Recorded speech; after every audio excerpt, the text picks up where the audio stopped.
Hello everyone.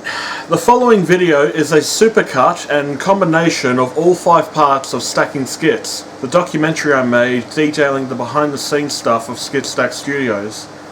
This is basically all 5 parts put together, but a lot of the tangents and a lot of the repetitions, a few unnecessary details, and the top 20 ranking list at the end of part 5.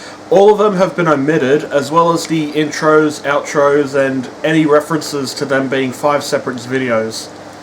They've all been cut down to a nice and concise behind the scenes look at Skit Stack for your viewing pleasure.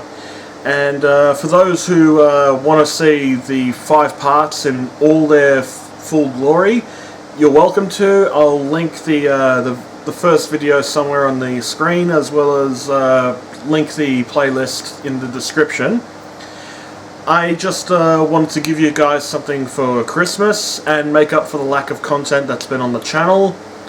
But hopefully this will inspire you as much as I've been inspired by a lot of behind the scenes stuff. So yeah, without further ado, let's begin.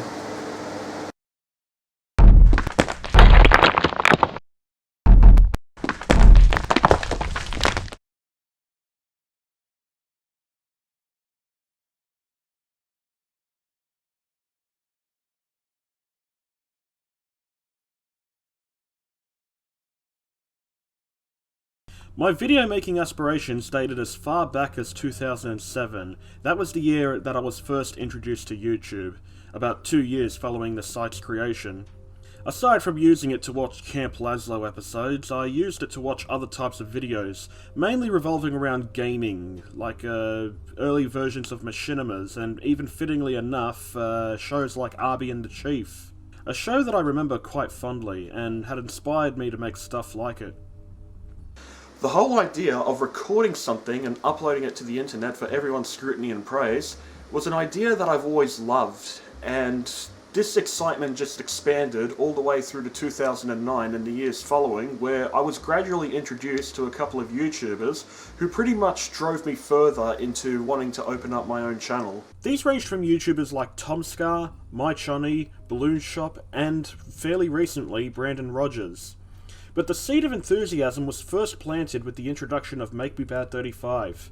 His sketch videos truly made me want to find a camera and do the kind of stuff he did, with my own ideas of course, though they were more or less derivative of his. I'm not sure why I'm mentioning this, since nothing materialized from it. But with the introduction to that channel and the rest of them, my love for the art grew, and I watched them endlessly just to learn from them and, you know, be inspired. Not just on a creative level, but also a technical level, in regards to like camera work and editing and props and all that stuff. I had my start on YouTube back in 2009 on a channel called Greg Jr. 95 with YouTube Poops, all of which have aged as well as Greek yogurt, and by that I mean they were rancid to begin with. But it wouldn't be until I used my brother's phone to record footage for some actual video skits, all of which were not archived, lucky me. It's worth mentioning that this is before I realised the importance of archiving your stuff. Even if you're not proud of them, you don't even have to circulate them. It's just best to keep it around for history's sake, so you can look back and see how much you've improved. Then, excitement. I received my first camera, and it allowed me to be more experimentative with my craft, to very low quality results. It was then I decided to make the channel essentially a shitpost channel with YouTube poop related content, and all my sketch comedy videos were put on the channel called GJ95 Studios, founded in 2010, and would later become my main channel.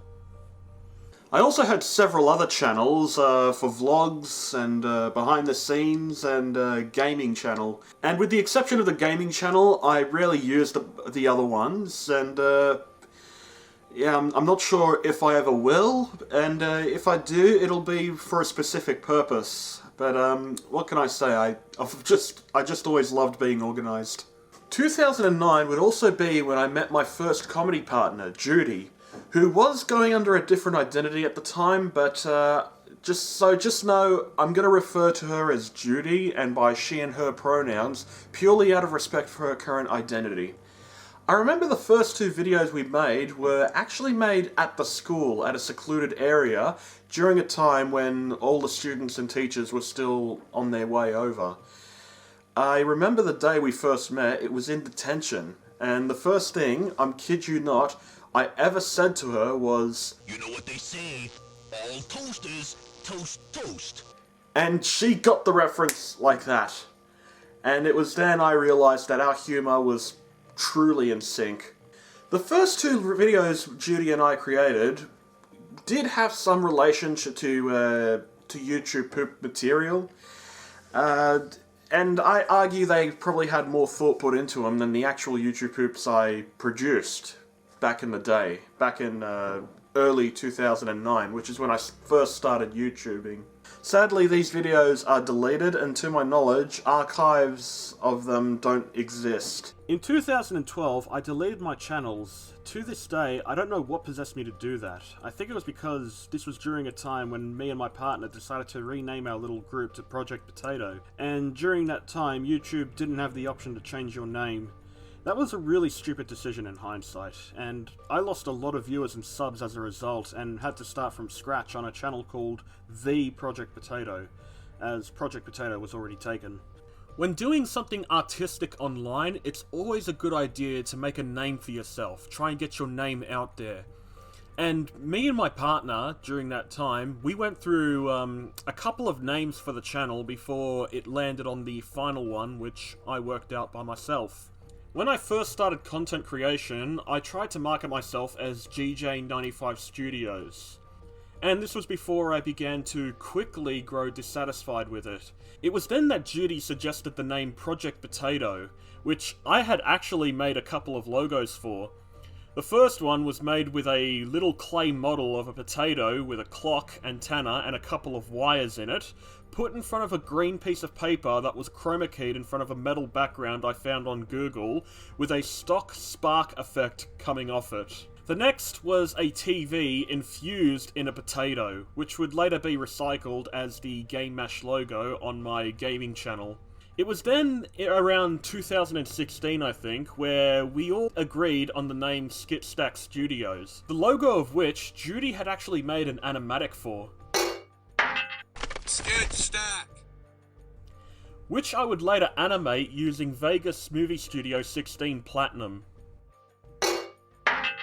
Skit Stack! It was then around 2018 I decided to upgrade our intro as well as make some Halloween and Christmas ones. The upgraded logo, as well as the Halloween and Christmas logo, were actually made in Adobe After Effects for a school project I had at the time. And then, after Time Hopper was uploaded and the Skit Stack era was ended, I decided to rename the channel Jogging Fox Productions, with a logo I animated from the ground up using Krita. As a budding creator, and as a human in general, I'm bound to make a lot of mistakes, and there may be some videos that end up getting scrapped, either because I ended up hating the idea, or at the very least I feel like they should have been reworked and thought about more critically. And in some rarest circumstances, it could be because the filming session was an absolute disaster. I'd say that, also counting the videos made before September 2012, which was when this channel would be made, as well as videos I took another stab at, I estimate that there are about 9 videos that we recorded that never went anywhere, and this is not counting the videos that were written, but were never attempted to be filmed. Either because we didn't have the props, locations, or budget at the time, or we just ended up hating the idea. It should be worth mentioning that Raph had actually written a couple of scripts for Skit Stack. However, I had to reject them. However, as a consolation, I did promise to adapt them into animations, and as I'm recording this video, they're still in production. As for the 9 videos, these range from a time-travelling video concepted as far back as 2012, the concept of which would slowly be reworked into Time Hopper. The other 2 were a Smurfs video and an Ace Attorney inspired video on the same year, which also went nowhere sadly, and I barely remember the premise of either of them. There were two videos back in 2016, one of them being called Bringing Ideas to Life, which had portions refilmed, but it ended up being scrapped due to me losing enthusiasm. Interestingly enough, this was a refurbishment of a video once done in 2012, and you know what became of that. Fun fact, a piece of the second recording attempt was actually used in a small gag in the 500 subscriber special Looking Back. And the other was... Meme Slayer. Your Wi-Fi modem was destroyed, Norman. How did you get back into the internet? I used satellites! A video that I scrapped because I ended up hating the idea. In it, I played a character with the most annoying screechy voice I think I've ever done in what I hesitate to call my career. This is what I imagine an amalgamation of all Nintendo fans sounding like. I was just toying with you during that little chase scene! This voice not only hurt my throat, but looking back at the footage, it left me with second-hand embarrassment that I got from myself. And in hindsight, the video idea sucked anyway. The other four were just first recordings of Boredom 2, Clorox Aid, Hostage Situation, and Fist Gun. Shot in 2016, 2017, 2018, and 2019 respectively. There was also going to be a video featuring me and my mate Justin called Music Box, and nothing materialised out of that beyond a point form script and the prop itself. Unfortunately, no script was made, and of course no footage was ever filmed, so the project got abandoned. And this was also because this was during a time where I wanted to end the live action skits and focus more on animations. Then there are videos I did complete and did upload, but then deleted because they were an old shame. Big mistake on my part. Not just because of the views that was sacrificed in the process, but also because there might have been a small percentage of people who enjoyed them for whatever reason. Probably ironically. And despite my dissatisfaction, looking back, I had a repertoire that, while low in quality, had a lot of heart and fun behind it, and to this day, I regret deleting them without archiving them. I realise that in retrospect, that's all part of the filmmaker stint. Things are bound to go wrong, and when they go right, it's wonderful. And I can at least appreciate the learning experience that I gained from my failures, and I've made it my mantra to record and archive all my works so that I know what went wrong, so that I can ensure that there's a possibility that things can go right.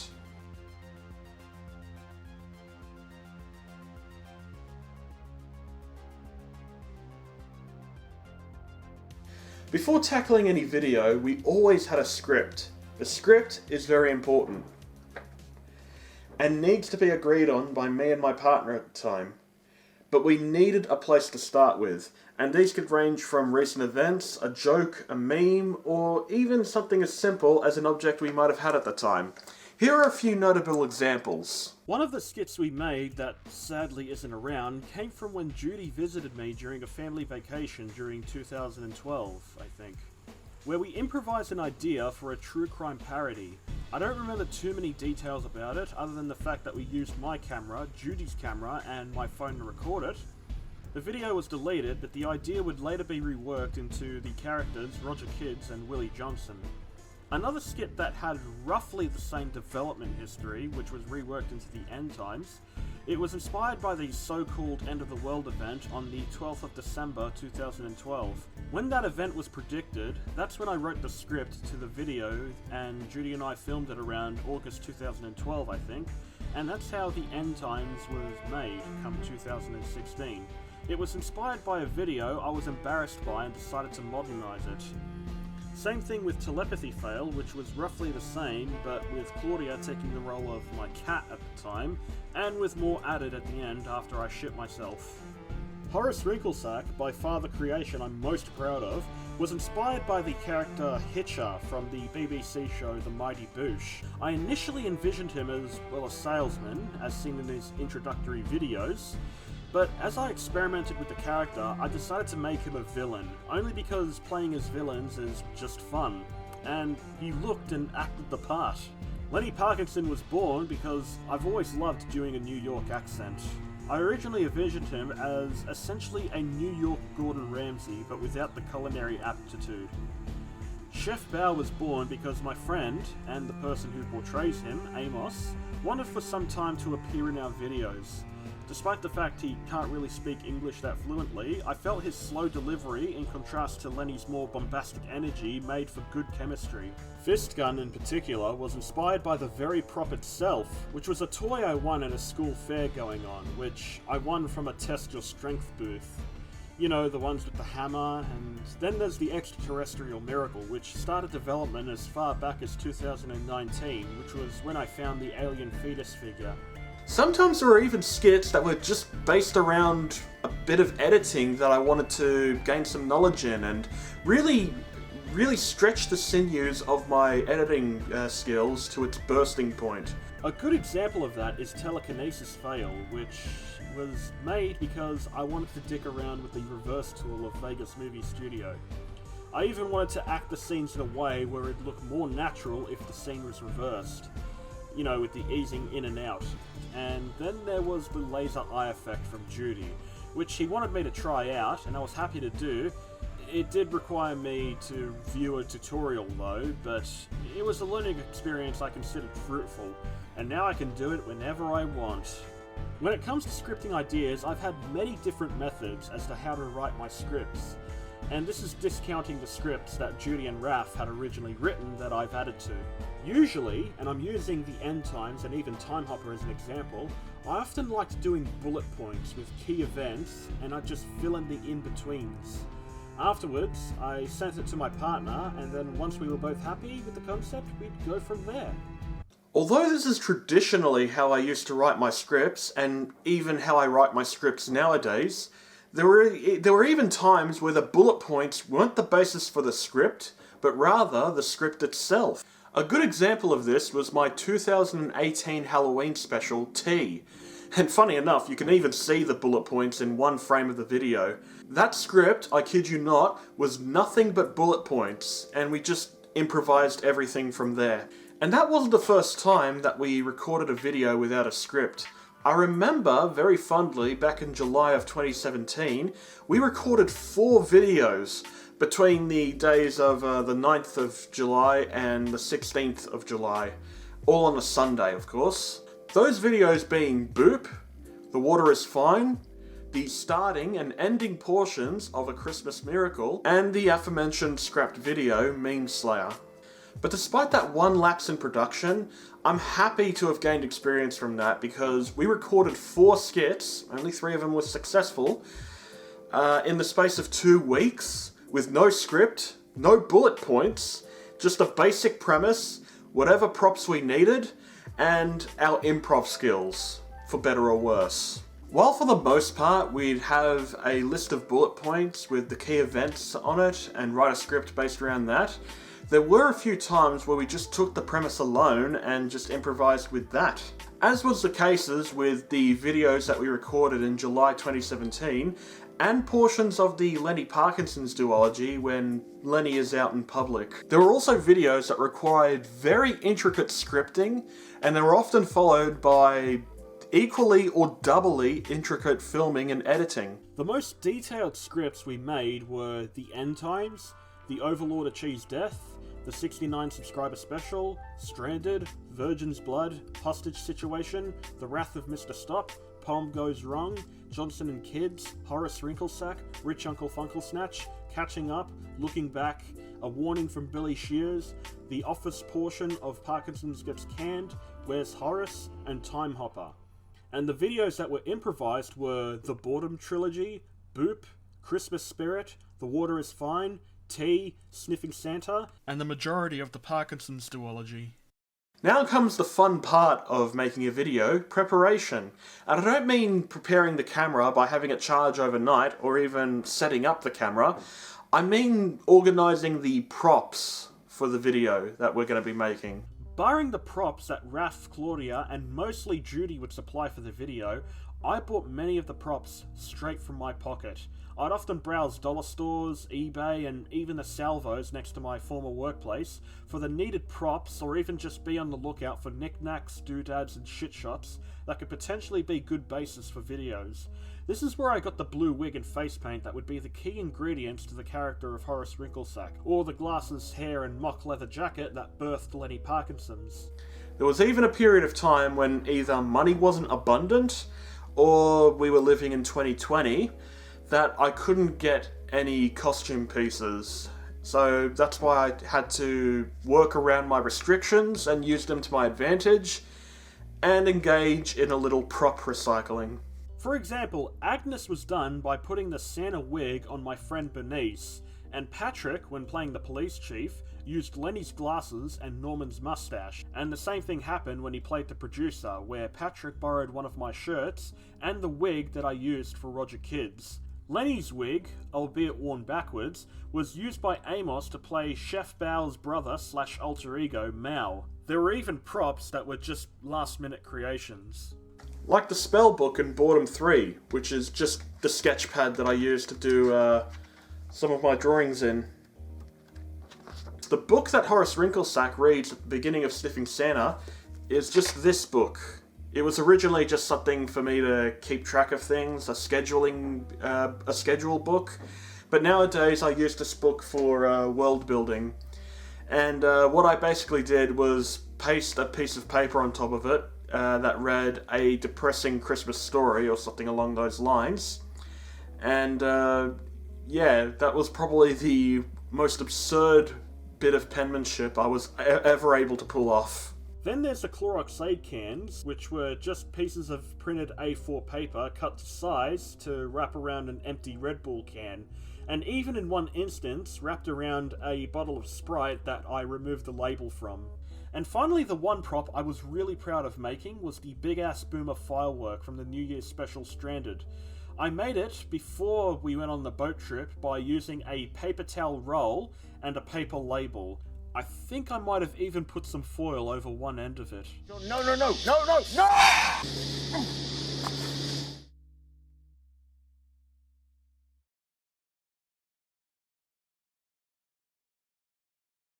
Given the fact that I don't drive and my friends at the time didn't either, I'd usually rely on public transportation to head for the meet-up spot where we, meet up.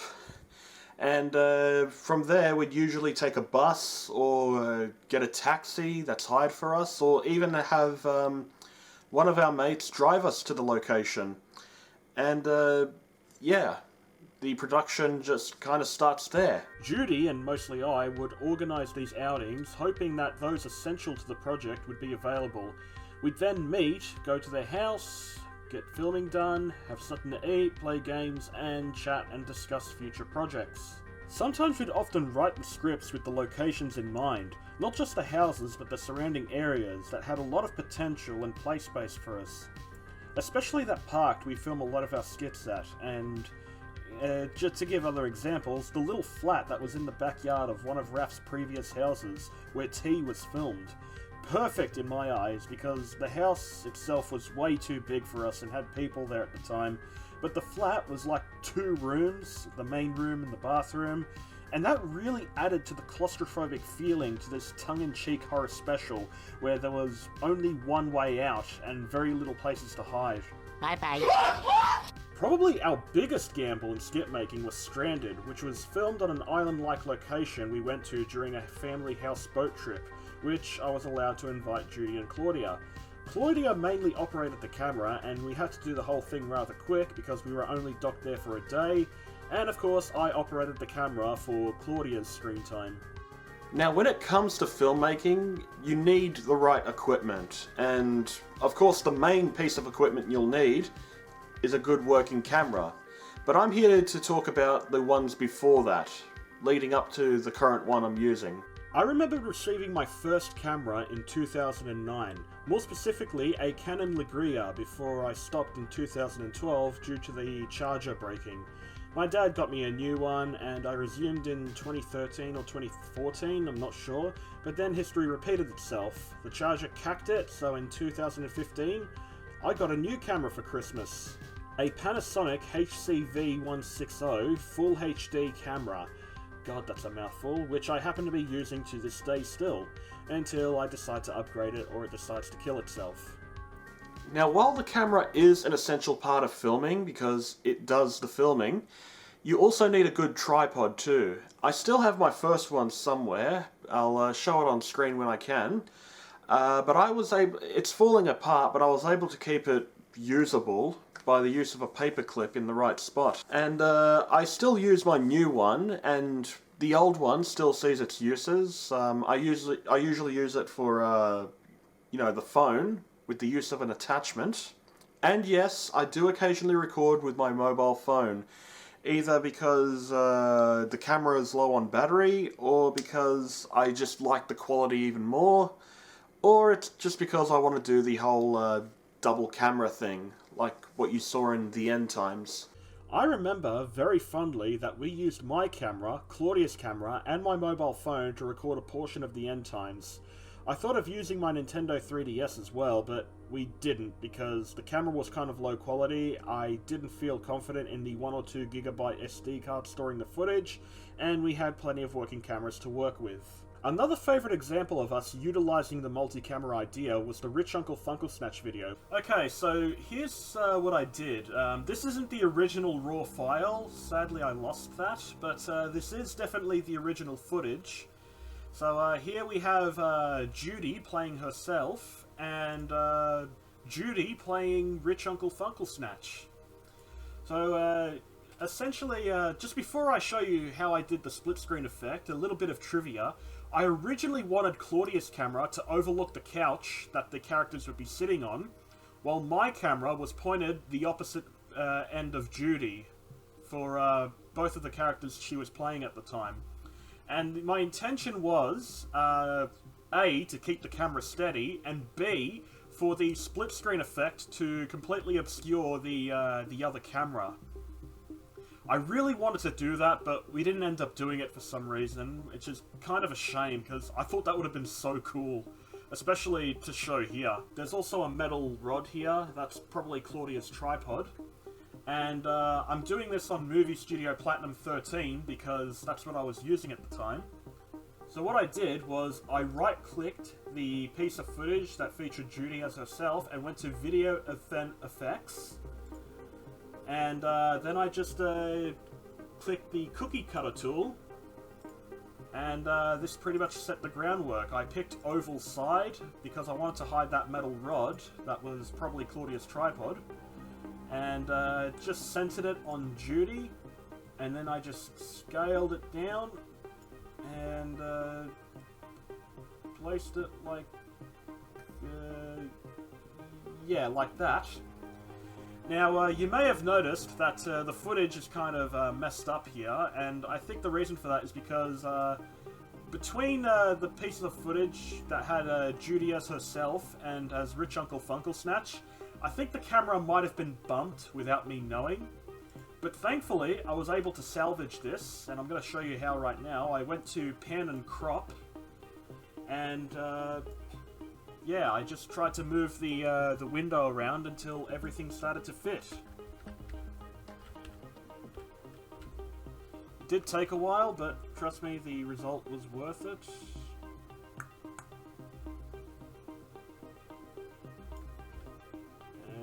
Yep, we'll call that good. And you also may have noticed there's a bit of a lighting difference around the bit of footage. But this could be easily fixed by going back to the cookie cutter settings and feathering the footage.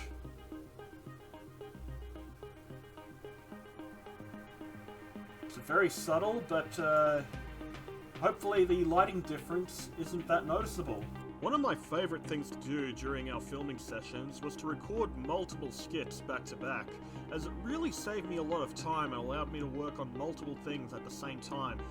It's a workflow that, as taxing as it was, I'd fallen in love with, because it allowed me to get ahead in my work, and it allowed me time to work on animations or finish college work I had at the time. I remember doing this as far back as 2012, when I still had the GJ95 Studios name. but I utilized it more at the start of 2017. I liked the workflow so much, I worked it into my modus operandi. But you should be able to easily see it because there are a few times me and my friends are wearing the exact same clothes in between videos. This kind of workflow is a godsend for videos you have a particular release date for and require early filming so that you and your mates are available for it and you'll be able to get all the editing done, which was mainly the case for Christmas and Halloween specials, namely Tea, Christmas Spirit, and Sniffing Santa. And later on, I do the same for the grand finale, which we'll be looking at sooner or later. And now we have all the recording done and we're ready to go into the editing phase, which is not only a good way of making the magic happen, but also confirms to me that the product that we've worked so hard in developing and producing is finally going to see completion. Whether or not it'll see success is a completely different story entirely. I always knew that I didn't have any of the resources that many big YouTubers had, such as stellar editing software.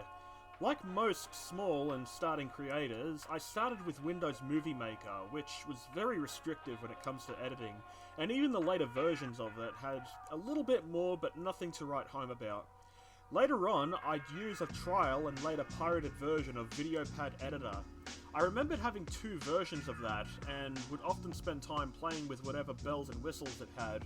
I was introduced to that around 2010 or so. I was still making the most derivative stuff, mainly relating to YouTube hoops, in addition to the skit comedies. VideoPad gave me some very hit and miss results, not just because my editing skills were still below a novice level, but also because, with it being a trial version, at the time, I couldn't really render videos in a 16:9 aspect ratio, which can be seen with videos like the eHarmony video and Boredom. Come 2013, I would purchase a piece of software called Pinnacle Studio HD 15. This had quite more than Windows Movie Maker, but not as much as the later version of VideoPad I had once. But it still worked. Then, in 2016, I came across a piece of software, through Claudia, that really fit my niche perfectly. Vegas Movie Studio Platinum, formerly known as Sony Vegas, a software I had coveted for longer than I can remember since hearing about it. But that became my signature editing software, and there was even a point, starting from the 3 videos shot back to back in 2018, I used After Effects, which was quite useful but difficult to use. This was used for Telekinesis Fail, Tea, and Sniffing Santa, and was even used in Brickwrite, Gift Horse, and Parkinson's Comes to Australia, and Boredom 3. Up until my Adobe license expired, and Adobe charged me $90 a month just to use 3 pieces of software at least. And I wasn't going to take it. Then, in late 2020, I bought Vegas Pro 14, which had a lot more stuff for my editing needs and made a nice replacement for After Effects. It even has rotoscoping, which does take a lot of time to do, but it's better than spending an arm and leg on Adobe's asinine prices. And to this day, I've used Vegas Pro for my skits, my gaming videos, my animatics, post-production on my animations, and even for making this very video you're watching.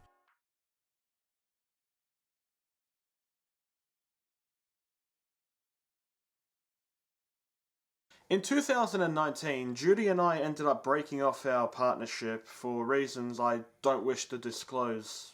But I will say, it's been coming for some time, and I just didn't expect the cause of said breakup. Just for the record, the event didn't make me want to stop making skits come my 10th anniversary. That's a decision that's been on my mind since Christmas of 2018. And the reason mainly was so I could focus my efforts on animation. But this left me writing a lot of the skits that came after that. Raph also had a chance for some of his ideas to be adapted, those being Brickwrite, The Gift Horse, Blizzard Destroying Sense of Geography, and Bananas. And he helped me write Where's Horace and a few gags in Time Hopper. There are a few skits that were a little too ambitious for our budget and experience, so they were repurposed to be animations, which at the time of recording this are still in production. Following the split up, I decided to experiment and let my imagination run wild, not just with the creative process, but also with production. And these experiments actually sort of led to the creation of Lenny Parkinson's, a character that I enjoyed playing, but it did take a lot out of me, but it was still a fun thing to do. I got to go out in public, Brandon Rogers style, and just mess about within respectable perimeters without, you know, attacking or harassing anyone. The result of that was still mortifying. There's an art to it I have not yet mastered.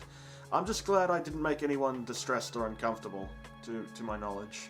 I also decided to experiment with body doubles. The first time I did that was with Fist Gun, when my mate Amos stood in as my character, when there were two characters played by me in the same shot and a split screen effect wasn't possible. The trick, as you guys are probably aware, is to have the body double face away from the camera, and wherever possible, dub in the dialogue so that it really adds to the effect of there being two of you.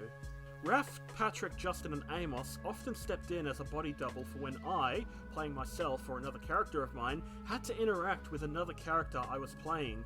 As long as they have roughly the same build or height, they just need the costume and whatever wig or features they have, but I don't have to go too far with the dress up since the body double's going to be kept out of focus and for the most part viewed from the back. So the face paint for Horace Wrinklesack or the facial hair for Norman or Roger is pretty much redundant.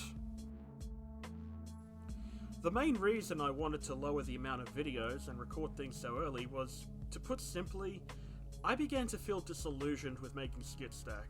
I just felt bored doing it, and I've always wanted to do animations above all else. And the decision to retire the skits was pretty much solidified by the split up and the events leading up to it. I also realised that the videos were becoming more and more low quality, more than they usually were, and I felt it was the right time to end things there. Ever since late 2010, which is when I was first introduced to Ed's world, I decided that I wanted to do animation, and I had spent nearly a decade trying to gain as much knowledge and materials as I need to get started. I spoke to my friend Justin about this, and he suggested uploading animations to the channel in addition to the live action videos, so that way the change didn't seem so abrupt. So I did that, and that led to my first animation with results. Just results. I started that in the middle of 2019 and finished it on Christmas of that year. And it helps that I had the foresight to go from one video per month, for the most part, to one video bi-monthly. It gave me time to do my college work and work on my future videos. During which, I learnt the ins and outs of storyboarding and making animatics and learning how to use Toon Boom Harmony. And with that, I think it was high time I ended Skit Stack. But I didn't want to end things so abruptly. I still had characters and plots that I wanted to adapt, and back then I had pre-recorded 2 videos. And I needed to find out how I could end things right, with a bang as it were.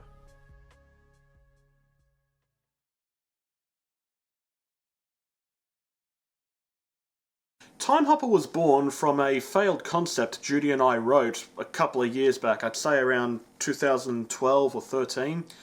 And it's a concept that she and I have been working hard to perfect for a while. Mainly because I've always loved the idea of travelling back in time and, you know, back to our old videos and all that. Of course, there was continuity to be thought about, and yeah, that was kind of the hardest part. But it's just an idea I thought was fun, you know, reusing audio and footage from those parts, and even using the rendered videos themselves wherever needed. I was trying to think about... I thought about it for a while, and I thought, why not make it a special, like some sort of milestone? I thought of making it a 500 subscriber special, but I ended up landing on the idea on making it a grand finale and a 10th anniversary special. And so this is how the finale of what I like to call the Skit Stack era came to be. But before that, a lot of preparation, goes without saying, had to be done. Since 2019, when it came to writing the script, bullet points had to be created to decide what video we travelled back to and what gags we could do, and how we could tie it all to the overall plot of the film. And I'd write them down and start the script. I knew that this film, that I intended to be 40 minutes minimum, was going to be the most expansive and most complex project I'd ever worked on in terms of editing and production, so I decided to tickle my colour coding bone a bit for the scripting.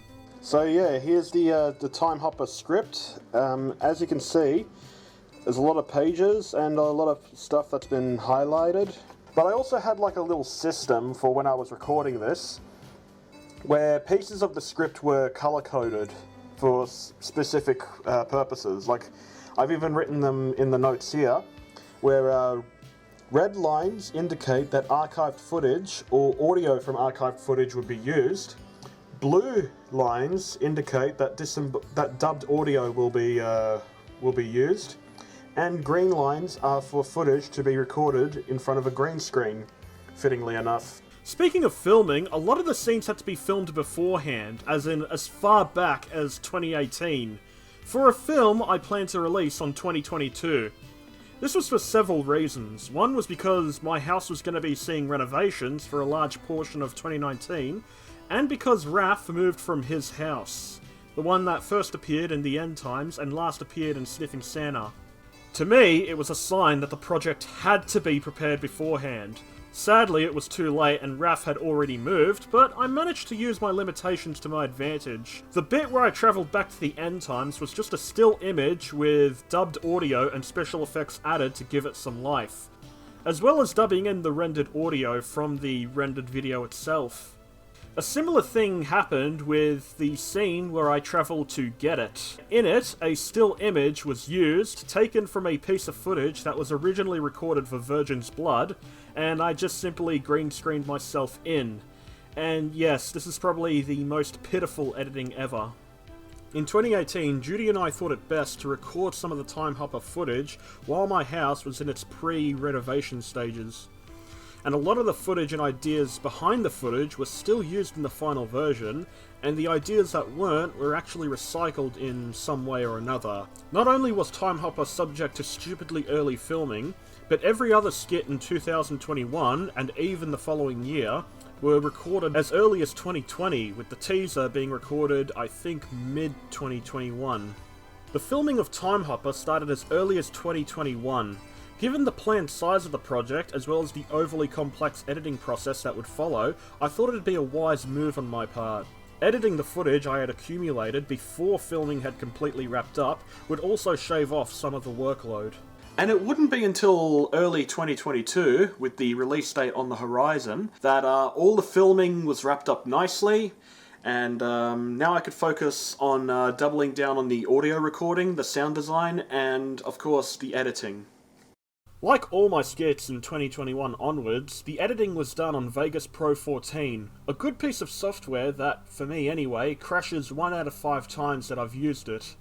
But given the size of this project, each scene had to be edited individually and put together in post-production. This would be where I added visual effects, some sound clips, and the such.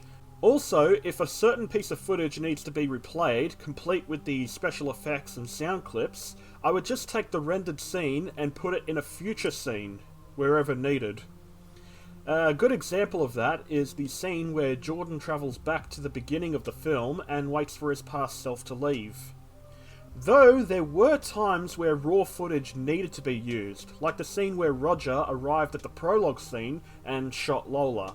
There are also a lot of visual effects that I'm quite proud of, the Time Devices light show being one of them.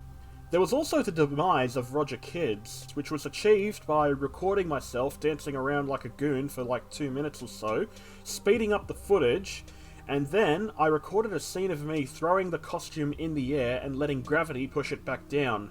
A mask effect was done to cut me out of the scene and make it look like Roger was flash heated to death and his clothes were left behind. Feathering the mask, as I've mentioned in a previous part, is also a good way of hiding any difference in the lighting that may occur. The thing's gonna blow! Everyone hit the deck!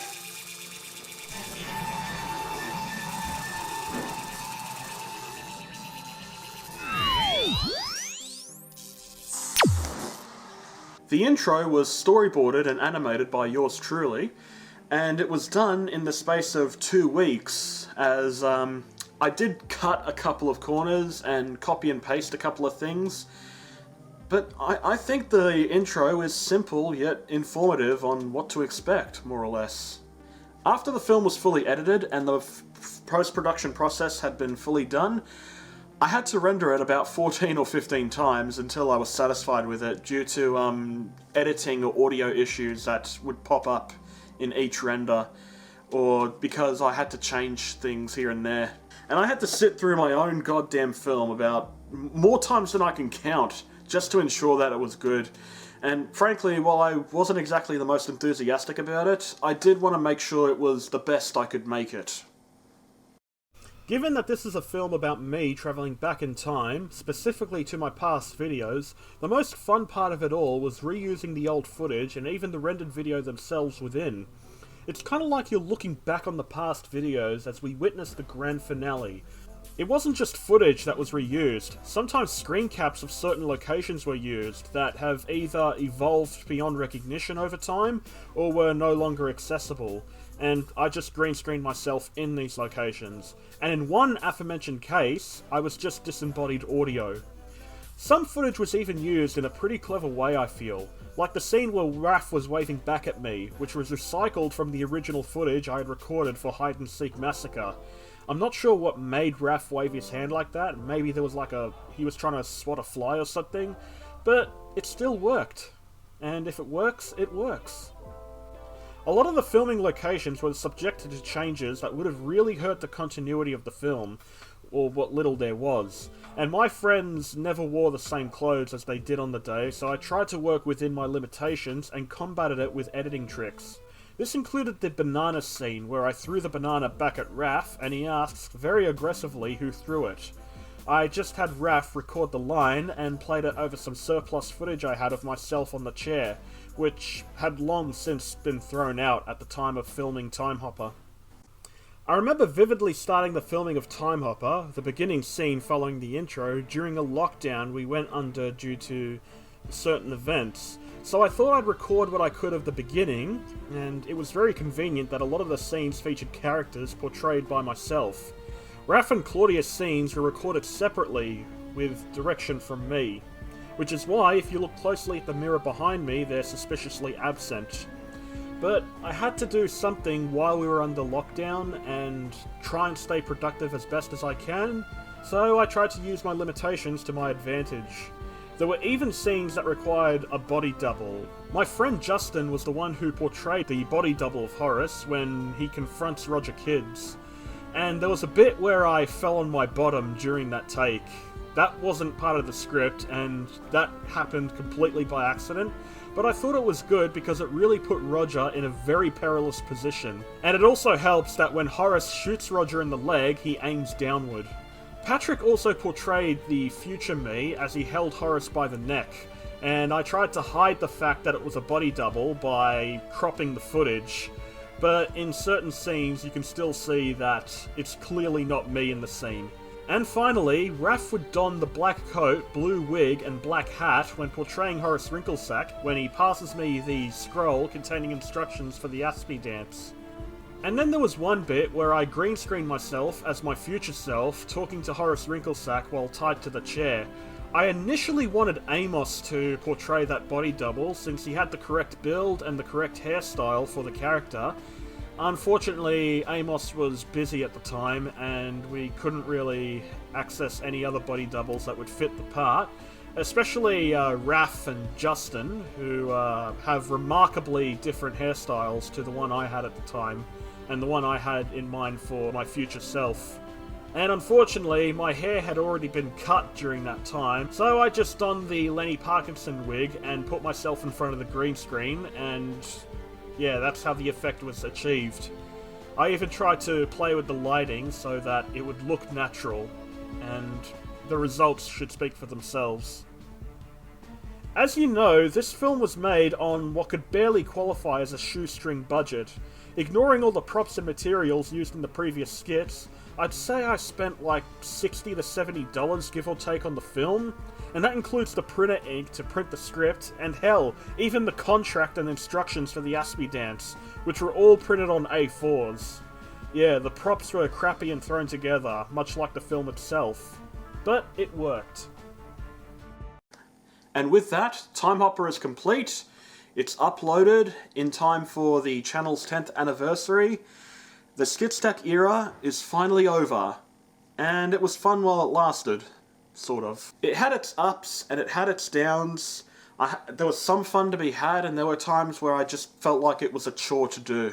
And now with all that being said, I think I've more than shared my process and feelings on the Skit Stack era, and it was certainly an era.